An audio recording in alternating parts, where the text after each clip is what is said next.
నమస్కారం. జై శ్రీమన్నారాయణ. గ్రహాలు మోక్షం పొందడాన్ని ప్రభావితం చేస్తాయా? ఒకళ్ళు ఒక ప్రశ్న అడిగారు.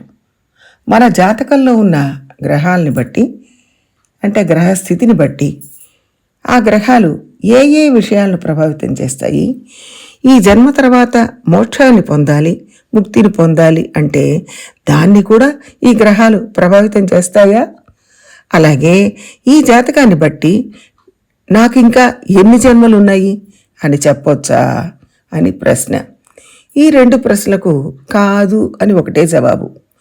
మన జాతకాన్ని బట్టి మనం ఇంకా ఎన్ని జన్మలు ఎత్తుతామని అస్సలు చెప్పలేము. ఆ విషయాలని జాతకంలో ఉండవు. పురాకృత కర్మను బట్టి ఈ జన్మ ఏ సమయానికి దొరుకుతుంది, ఎక్కడ దొరుకుతుంది అనేది మాత్రమే ఉంటుంది. ఈ జన్మలో ఎలా ఉంటాం అనేది ఉంటుంది. ఈ స్థానాల్లో గ్రహాలు ఉండడం వల్ల ఈ జీవితంలో ఏ ఏ కష్టాలు పొందుతాం అని చెప్పొచ్చు. అంతవరకే.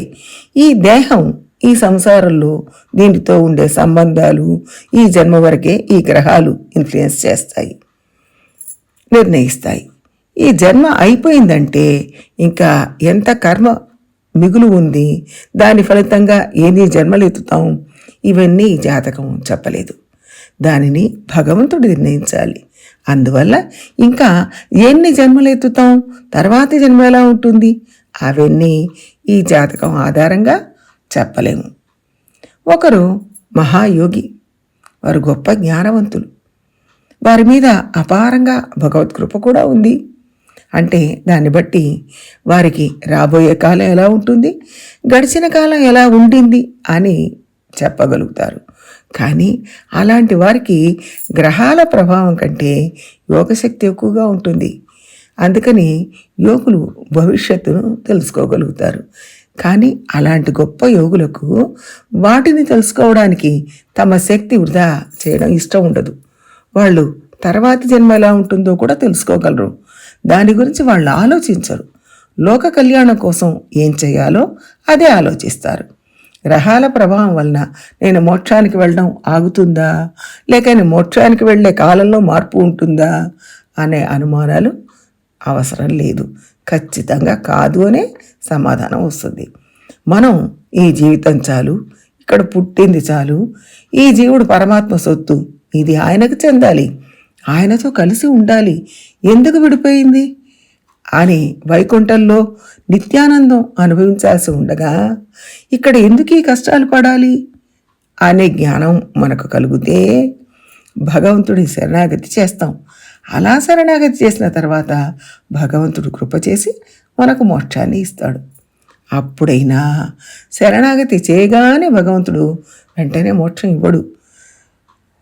శరణాగతి చేయగానే రాలేదే అని ఆరాటపడి కొంతకాలం ఎదురు చూసి ఆ తర్వాత అప్పుడు ఏమీ ప్రభావం చూపలేదు అని కంగారు పడనవసరం లేదు. మనకు ఇంకా కొన్ని జన్మలు ఉన్నాయి, కర్మ పరిపాకం కాలేదు. అవి అనుభవించిన తర్వాతే మనకు మోక్షం దొరుకుతుంది అని నిబ్బరంగా ఉండాలి. భగవంతుడు మనకి ఇచ్చిన జీవితాన్ని మంచిగా జీవించి కుటుంబంలోనూ బయట మంచి పేరు సంపాదించాలి అని చెప్తే అది మనల్ని ఊరడించడానికి చెప్పే మాటలే తప్ప వాస్తవం కాదు. ఇక్కడ సంబంధాలన్నీ ఈ శరీరంతో సంబంధించినవి మాత్రమే. ఒక్క ఆచార్యుడితో మాత్రమే ఆత్మ సంబంధం ఉంటుంది. వారు మనకు తిరుమంత్రాన్ని ఉపదేశించిన ఆచార్యులు. అందువలన వారితో మనకు ఆత్మ సంబంధం ఉంటుంది. భర్త లేక భార్య, పిల్లలు, ఇతర కుటుంబ సభ్యులు వీరందరూ కూడా భక్తి మార్గంలో ఉంటే అప్పుడు వాళ్ళు కూడా మన ఆత్మ సంబంధులు అవుతారు. వాళ్ళు కూడా ఈ విషయాన్ని బాగానే అర్థం చేసుకోగలుగుతారు.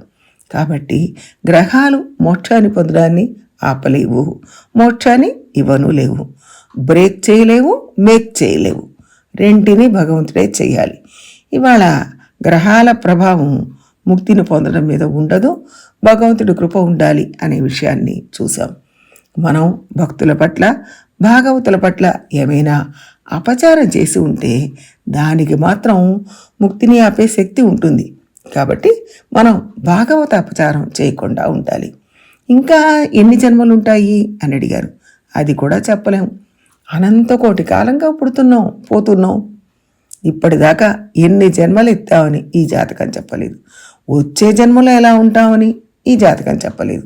దీన్ని బట్టి మనం అర్థం చేసుకోవాల్సింది ఏమిటంటే, భగవంతుడి శ్రీపాదాలు గట్టిగా పట్టుకోవడమే మనకు దారి, అంతే. మరి ఈ జాతకం ఎందుకు అంటే, ఈ జన్మలో మన కష్ట సుఖాలు ఎలా ఉంటాయి, కష్టాలను తగ్గించుకోవడానికి ఏం చెయ్యాలి అని తెలుసుకోవడానికి ఈ జాతకం ఉపకరిస్తుంది, అంతే తప్ప మోక్షం పొందడానికి శరణాగతి చేయడమే మార్గం. జై శ్రీమన్నారాయణ.